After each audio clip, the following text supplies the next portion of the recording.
Hello everyone, this video is for grade 11, day 13, chapter 2, relation and function. In this particular video, this video is important because here we are going to introduce relation. If A and B are two non-empty sets, then a relation R, relation is represented by R, from A to B is a subset of A cross B. This is a very important point. We'll be using this point while solving the question. That is, if A and B are two non-empty sets, then a relation R from A to B is a subset of A cross B. And mathematically we represent it as R is a subset of A cross B, where R is the relation from A to B. If A and B belongs to R, then we say that A is related to B and we write ARB. R means relation. So as you can say that we have used the prefix and suffix, and R means relation. So this is how we write relation. If A and B does not belongs to R, then A is not related to B and we write A is not related to B, like this. So these are the basic symbols. Before I start this topic, these are the basic symbols which you should aware of, that capital letter R is used to represent a relation, and by saying that R is a relation for A to B, then that means R is a subset of A cross B, right? Cartesian product of A and B. Now let's talk about the domain, range, codomain of a relation. So let's R be a relation from A to B, then we say that R is a subset of A cross B, right? Then in that case, the set of all the first coordinates of elements of R is called the domain of R. Remember, only the set of first coordinates of elements of R. I am not talking about the first element of set A. Well, the difference you will understand very soon once we'll solve the problem. But mark my point over here. Once again, I am repeating, the set of all the first coordinate of elements of R is called domain of R, and it is written as dom R.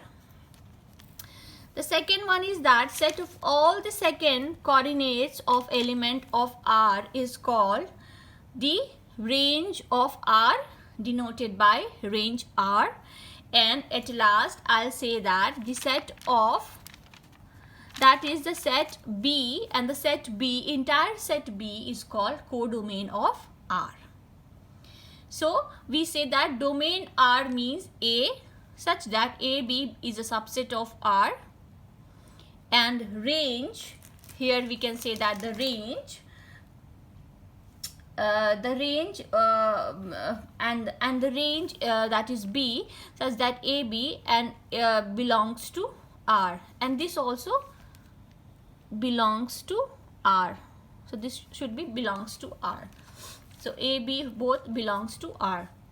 So this is how we write domain. Now let's talk about the arrow diagram, which plays a very important role in case of relation and function. The arrow diagram, a very important concept. Let R be a relation from A to B, right? If R be a relation from A to B, then we draw two bounded figures to denote A and B. We put dot to represent the elements A and B. Suppose A have 5 elements, then I'll put 5 dot inside the bounded region of A, and suppose if B has 3 elements, then I'll put 3 dots inside the bounded region of B. For each AB which belongs to R, we draw an arrow from B to A. Only for those elements which belongs to R, we draw arrow for only those elements. For example, let's understand this from the given example over here.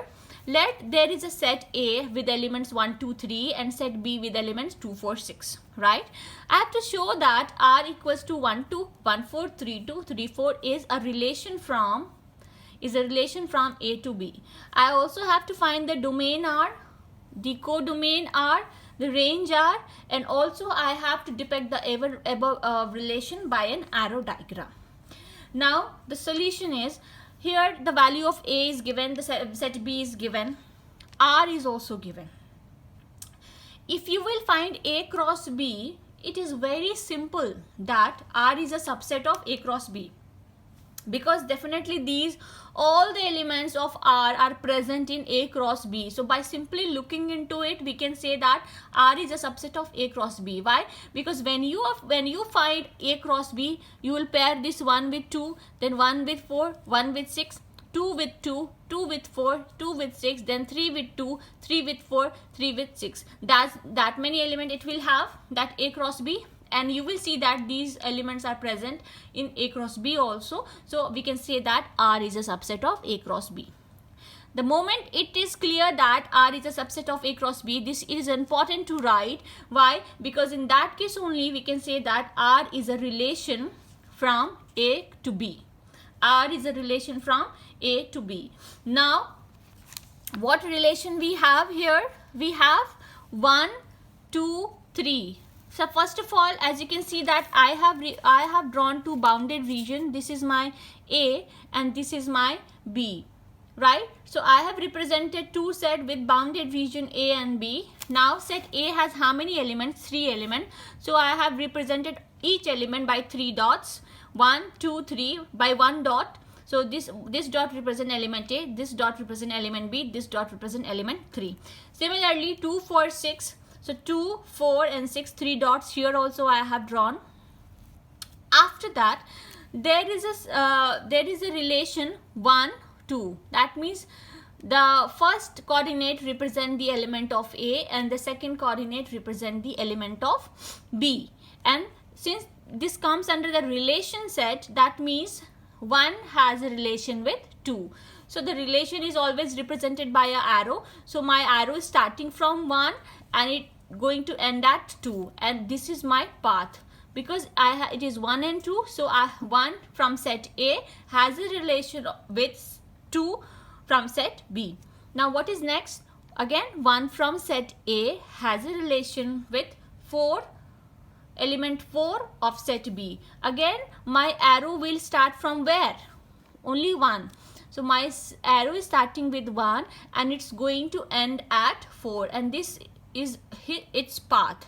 So 4 is from set B. Again, is there any 2 here? No, I won't be working with this dot.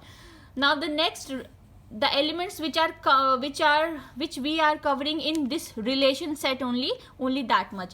Then this relation set has the first coordinate as 3, which shows the element of set A, which has a relation with second element 2 from set B. So my arrow will start from 3 and it will end at 2, because this represents the element of set B. Now the first coordinate again has 3 and the second coordinate has 4 from set B. So again my arrow will start with this from 3 and it's going to end at 4, and this is my path. So this is how we represent a relation. So this arrow, this bounded figure, this dot, all together represents the arrow diagram. So this is what about arrow diagram. Now after that I have to find the domain, the codomain and range. We know that codomain means all the elements, whether it has been used or it has not been used. All the elements of set B are codomain. So codomain are 2, 4 and 6, right? So this is my codomain. Now what about the domain and range? The definition of domain was what? The definition of the set of all the first coordinate of element of R. Now this is my set R, right? The first coordinate of R are 1 and 3. So my domain are going to be 1 and 3. We are using only 1 and 3. So domain will be 1 and 3 only. Even from diagram also you can, arrow diagram also you can see that the whatever elements are being used, they are your domain. Don't write the unused element. So from here also it is 1 and 3 only. And what about the range? Range means set of all the second coordinates element of R. So this is my R relation set, and the second coordinates are 2, 4, 2, 4 only. And as from the arrow diagram also 2 and 4 we are using. So the range are 2 and 4. So I can write it like this. Domain, set of all the first coordinate 1, 3, and set of all the coordinates gives you range. This is my range. So from here I can say that 1 has a relation with 2, 1 has a relation with 4, 3 has a relation with 2, 3 has a relation with 4, as per the given question, that 1 has a relation with 2, 1 has a relation with 4. But here I cannot say that 1 has a relation with 6 or 2 has a relation with 6. That I cannot say. Or 2 has a relation with 2. That also I cannot say. Right? So this is what I have written over here. Based on today's video, I'm giving you one assignment question for today that you need to solve, practice, and comment that whether you are able to solve or not. If you have any doubt, please write your queries in the comment box. Subscribe the channel for the latest update, and you know that you can download the link download the notes from the link given in the description part of the video. Take care everyone. Thank you.